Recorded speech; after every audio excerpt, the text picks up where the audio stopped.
পঞ্চায়ত নিৰ্বাচনত ভগৱানৰ আশীৰ্বাদত নৰেন্দ্ৰ মোদী ডাঙৰীয়া আৰু হিমন্ত বিশ্ব শৰ্মা ডাঙৰীয়াৰ নেতৃত্বত দিলীপ শইকীয়া ডাঙৰীয়াৰ নেতৃত্বত খুব ভাল ফলাফল আমি লাভ কৰিম বুলি মই ভাবোঁ। ইতিমধ্যে আমি কেইবাটাও সমষ্টিত বিনা প্ৰতিদ্বন্দ্বিতাৰে জয়লাভ কৰিছোঁ আৰু বিনা প্ৰতিদ্বন্দ্বিতাতকৈতো মইতো ইলেকশ্যনৰ ৰিজাল্টৰ কাৰণেহে ৱেইট কৰি আছোঁ। বিনা প্ৰতিদ্বন্দ্বিতাৰে জিকিলেতো তাতে থ্ৰিলটো নাথাকে। গতিকে মই ভাবোঁ থ্ৰিল ক'ত থাকিব যেতিয়া বহুমূতৰ ব্যৱধানত আমাৰ জিলা পৰিষদৰ সমষ্টিবিলাকত আমি জিকিম, আঞ্চলিক পঞ্চায়তৰ সমষ্টিবিলাকত জিকিম আৰু ডেফিনেটলি বিজেপি আৰু আমাৰ মিত্ৰজোঁটে যথেষ্ট ভাল ফলাফল লাভ কৰিব। নিৰ্বাচনী প্ৰচাৰত দেখিবলৈ পোৱা গৈছে যে একাংশ প্ৰাৰ্থী বিশেষকৈ কংগ্ৰেছৰ সমৰ্থিত প্ৰাৰ্থী টকাৰ লেনদেনৰ অভিযোগ হৈছে, বিশেষকৈ প্ৰদ্যুৎ বৰদলৈৰ বিৰুদ্ধে এটা অসমৰ ৰাজনীতিত নিজক সকলোতকৈ ক্লিনেষ্ট বুলি ভাবা ব্যক্তিজনে হৈছে প্ৰদ্যুৎ বৰদলৈ। তেখেতে নিজক গংগাৰ পানীৰ দৰে পবিত্ৰ বুলি ভাবে, তেখেত মিনাৰেল ৱাটাৰতকৈ ওপৰত, কিন্তু তেখেতৰ বিৰুদ্ধে প্ৰসন্ন তৰুঙৰ আৰু তেখেতৰ পত্নীৰ হত্যাৰ অভিযোগ থাকে। তেখেতক অসমৰ মানুহে আন্ধাৰৰ ৰজা বুলি কয়। তেখেতৰ দিনতে অসমৰ গড় মাৰি গড় শেষ হ'ল। সেই ব্যক্তিগৰাকীয়ে কিন্তু নিজে ভাবে তেখেতকৈ ক্লিন ব্যক্তি অসমত কোনো নাই। মই আকৌ কৈছোঁ, তেখেতে নিজকে গংগাৰ পানীৰ দৰে পবিত্ৰ বুলি ভাবে। সেই ব্যক্তিগৰাকীৰ বিৰুদ্ধে এগৰাকী ৰজলিন ফাৰুকী বুলি যুৱতীয়ে 20 লাখ টকা নিজে ডিমাণ্ড কৰা বুলি কালি সংবাদ মাধ্যমৰ আগত স্পষ্টকৈ কৈছে। আৰু যুৱতীগৰাকীয়ে কৈছে যে নিজে ফোন কৰি কৈছে, ফোন ৰেকৰ্ডো আছে বুলি কৈছে। গতিকে প্ৰদ্যুৎ বৰদলৈ আকৌ কৈছোঁ, তেখেতে সকলোতকৈ ক্লিনেষ্ট বুলি ভাবে, সকলোতকৈ ছফিষ্টিকেটেড বুলি ভাবে।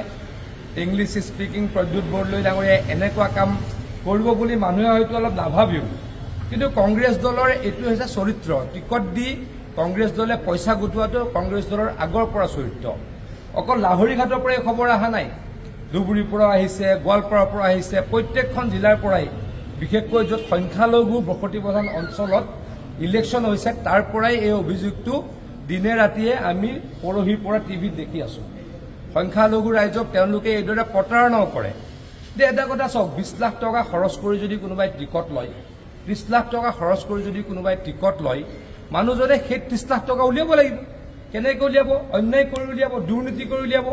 মানে কংগ্ৰেছ দলে টিকট দিয়া দিনাখনেই তেখেতলোকৰ প্ৰাৰ্থীসকলক দুৰ্নীতিত নিমজ্জিত হোৱাৰ লাইচেঞ্চ দি দিছে। গতিকে ইয়াক ধিক্কাৰ দিছোঁ। প্ৰদ্যুৎ বৰদলৈ ডাঙৰীয়া, আপুনি বহুত ডাঙৰ ডাঙৰ কথা কয়, আপুনি কাম নকৰা ব্যক্তি বুলি সকলোৱে জানে, কিন্তু আপুনি ক্লিনেষ্ট ব্যক্তিৰ যি আপোনাৰ এটা চোলা পিন্ধি আছিলে, সেইটোৰ চোলাটোৰ মুখখন খোল খালে। গতিকে আপুনি প্ৰতিক্ৰিয়া দিব বুলি মই আহ্বান জনাইছোঁ।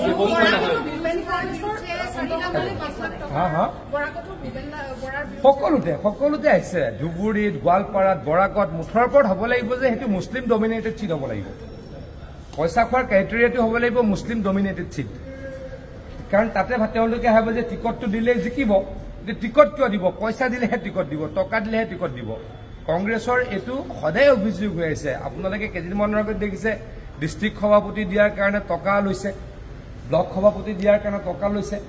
কংগ্ৰেছে MLA ইলেকশ্যনতো যোৱাবাৰ টকা লোৱাৰ অভিযোগ আছে, এইবাৰো ল'ব।